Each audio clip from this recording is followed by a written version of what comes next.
Hello dear students. इस video में बच्चों हम एक प्यारी सी पोएम पढ़ेंगे जिसका टाइटल है hope is the thing with feathers. इसका मतलब है कि होप वो चीज़ है कि जो हमें पंखों से एक उड़ान भर देती है हमारे जीवन में, हमें किसी भी हाइट तक ले जा सकती है, किसी भी ऊंचाई तक ले जा सकती है अगर हमारे अंदर उम्मीद है। तो बच्चों इस पोएम को एमिली डिकिंसन ने लिखा है। तो इसमें पोएट्स क्या बोल रहे हैं, इसमें वो बोल रहे हैं, इसमें उन्होंने होप को बर्ड से कंपेयर किया है। मतलब हमारी जो उम्मीद होती है उसको उन्होंने एक लिविंग ऑर्गेनिज्म चिड़िया से उसकी तुलना की है कि जिस तरह चिड़िया में पंख होते हैं, फैदर्स होते हैं, उसी तरह से हमारी जो उम्मीद होती है वो भी एक पंख वाली चीज़ होती है। तो पहले हम फर्स्ट स्टैंजा पढ़ते हैं। Hope is the thing with feathers that perches in the soul and sings the tune without the words and never stops at all। तो इस इन पंक्तियों में पोएट्स बोल रही हैं, उन्होंने होप की तुलना पक्षियों के पंख से की है कि होप जिस तरह से पक्षियों में पंख होते हैं उसी तरह होप में भी पंख होते हैं।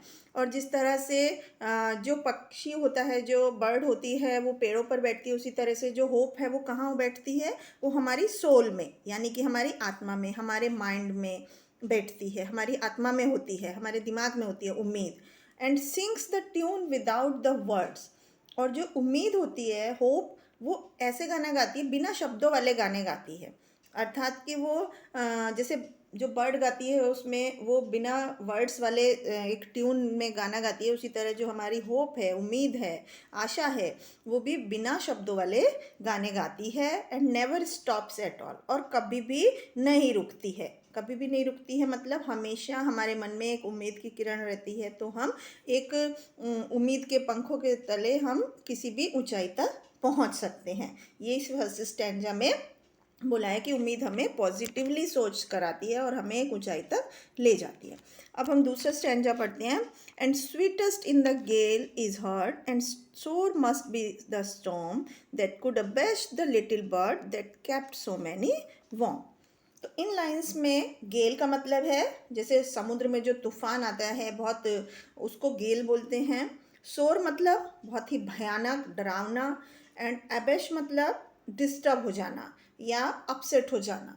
तो इस इन लाइंस में पोएट्स क्या बोल रही हैं, and sweetest in the gale is heard, कि जिस तरह से समुद्र में जब तूफान आता है तो वो हमें एकदम, हम उसमें पेशेंस रखते हैं, होप रखते हैं, तो उसकी भी एक उम्मीद की किरण होती है। And sore must be the storm, मतलब जब वो जो आशा की किरण होती है, जो उम्मीद होती है, वो जब तक रहती है हमारे अंदर, जब तक हमारे जीवन में कोई तूफान नहीं आ जाए, कोई डरावना तूफान नहीं आ जाए, कोई बहुत ही ख़राब सिचुएशन नहीं क्रिएट हो जाए, तब तक हमारे मन में होप की उम्मीद रहती है। लेकिन जब हमारे जीवन में कुछ ऐसा मिसफॉर्चून हो जाता है या बहुत बड़ा तूफान आ जाता है, मतलब बहुत ही कुछ मिसहैपनिंग हो जाती है, तब हमें उम्मीद के वो जो गाना होता है, जो होप गा रही होती है, वो हमें नहीं सुनाई देता, मतलब हमारी उम्मीद जो है वो टूट जाती है।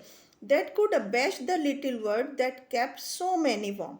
इसका मतलब है कि हमारी लाइफ पूरी तरह से डिस्टर्ब हो जाती है। लिटिल बर्ड जो उम्मीद जो है, होप जिसको बर्ड से तुलना किया है, कि वो पूरी तरह से डिस्टर्ब हो जाती है, अपसेट हो जाती है, हमें सुनाई नहीं देती है, जो कि हमारे को एकदम वार्म रखती थी, मतलब हमें उम्मीद से भरा हुआ रखती थी, जोशीला रखती थी। जब हमारे जीवन में कोई बहुत बड़ा तूफान आ जाता है तब वो उम्मीद की किरण हमें सुनाई नहीं देती है और हम एकदम निराश हो जाते हैं, डिप्रेस हो जाते हैं। इसके बाद थर्ड स्टैंजा।